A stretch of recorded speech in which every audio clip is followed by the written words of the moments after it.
ہمارے چینل الفلاح آفیشیل کو ضرور سبسکرائب کریں اور ساتھ لگے بیل کے آئیکن پر بھی پریس کریں۔ ہم نے نیو یارک میں ایک جگہ مسجد بنانی تھی تو ہمارے ساتھی تھے، وہ مجھے کہنے لگے کہ حضرت آپ واشنگٹن سے یہاں آ جائیں تو مسلمانوں کے لیے ایک مرکز بن جائے گا، پورے علاقے میں مسجد نہیں ہے۔ ہم نے کہا بہت اچھا، چنانچہ میں واشنگٹن سے اپنے بچوں کو لے کے نیو یارک آ گیا۔ اب جس جگہ پر آئے وہاں ارد گرد مسلمان بھی کافی تھے مگر کافروں کا علاقہ تھا، یہودی بہت رہتے تھے۔ وہاں پہ مسجد کا بنانا ایک بڑا چیلنج تھا، پلاٹ خریدیں، پھر پلاٹ کی اپروول نہیں ملتی، پھر کنسٹرکشن ہو جائے تو 100 اور پابندیاں۔ تو میں نے اس دوست کو مشورہ دیا، ہم پلاٹ خرید کے مسجد بنائیں گے نا تو پگڑی داڑھی والوں کو اپروول کسی نے نہیں دینی، وہ کہیں گے یہ فنڈامنٹلسٹ کہاں سے آ گئے۔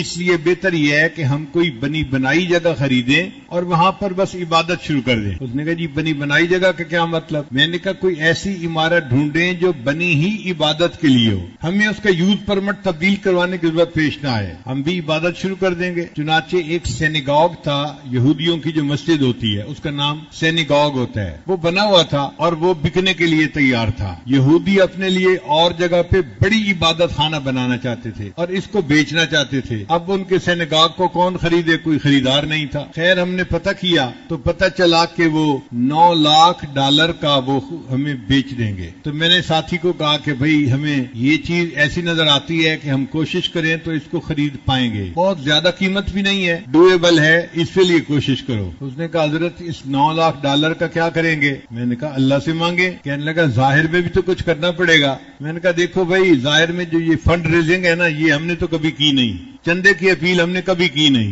الحمدللہ ہم نے اپنے بزرگوں سے یہی سیکھا ہے کہ اللہ سے مانگو اللہ دے گا، تو بس ہم اب بھی اللہ ہی سے مانگیں گے، بندوں سے نہیں مانگیں گے۔ اس نے کہا حضرت اس کا کوئی طریقہ؟ میں نے کہا اس کا طریقہ یہ ہے کہ سب سے پہلے تو آپ کاروباری بندے ہیں، جتنے پیسے آپ دیں گے آپ لگائیں اور میں آپ کو گارنٹی دیتا ہوں کہ آپ کو 10 گنا اللہ واپس لوٹائیں گے۔ وہ تو حیران ہی ہو گیا، کہتے اچھا 10 گنا مجھے دنیا میں مل جائے گا؟ میں نے کہا ہاں آخرت میں تو بہت کچھ ملے گا، دنیا میں بھی 10 گنا آپ کو واپس مل جائیں گے۔ کہنے لگا پھر تو میں ہمت کرتا ہوں۔ وہ گیا، اس نے جا کے بیوی سے مشورہ کیا، بچوں سے مشورہ کیا، سب کے اکاؤنٹ میں جتنے پیسے تھے تو اس نے $9 لاکھ اکیلے بندے نے پورے کر کے میرے پاس آ گیا۔ حضرت میں نے اپنے اکاؤنٹ سے، بیوی کے اکاؤنٹ سے، بچوں کے اکاؤنٹ سے جتنے پیسے تھے سب اکٹھے کر لیے اور $9 لاکھ میں نے جمع کر لیے ہیں۔ میں نے کہا ٹھیک ہے پھر کل چلیں گے، پیمنٹ کر کے اس کو خرید دیں گے۔ اگلے دن ہم گئے اور ہم نے جا کے اس کی ڈیل مکمل کر لی اور ہمیں چابی مل گئی اور ہم نے آ کے اس کی صفائی کی جگہ کی اور اذان دے کے نمازیں شروع کر دی۔ وہاں کے مسلمان بڑے حیران کہ جی مسجد کھل گئی تو کیسے کھلی؟ چندہ تو کسی نے کیا نہیں۔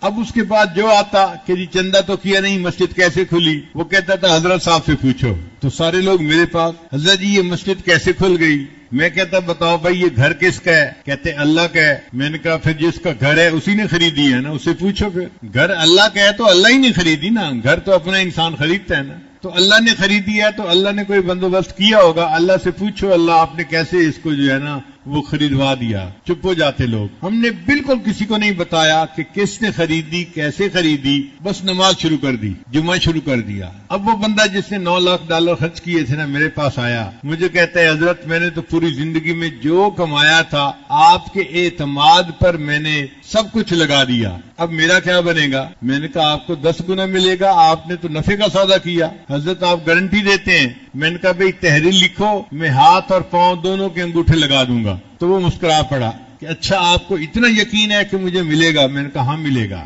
پھر اس کو میں نے مشورہ دیا کہ دیکھیں آپ کے 2 مکان ہیں، ایک میں آپ رہتے ہیں اور دوسرا آپ نے کرائے پہ دیا ہوا ہے۔ کہنے لگا ہاں۔ میں نے کہا وہ جو کرائے پہ دیا ہوا ہے نا اس کو آپ بیچ دیں اور جو $5-6 لاکھ آپ کو ملے گا اس سے آپ کوئی اور مکان خریدیں اور پراپرٹی کا کام شروع کر دیں۔ اللہ کی شان دیکھیں جی کہ اس بندے نے پراپرٹی کا کام شروع کر دیا۔ ایک مکان میں اللہ نے پروفٹ دیا، پھر دوسرے میں دیا، پھر تیسرے میں دیا۔ 3 سال گزرنے کے بعد ایک دن فجر کی نماز کے لیے آیا، مجھے کہنے لگا حضرت آپ کی ذمہ داری پوری ہو گئی۔ میں نے پوچھا میری ذمہ داری کیسے پوری ہو گئی؟ کہنے لگا حضرت اس وقت میں $9 ملین کی پراپرٹی کا مالک ہوں، اللہ نے مجھے 10 گنا واپس پیسے لوٹا دیے ہیں۔ میں نے کہا الحمدللہ،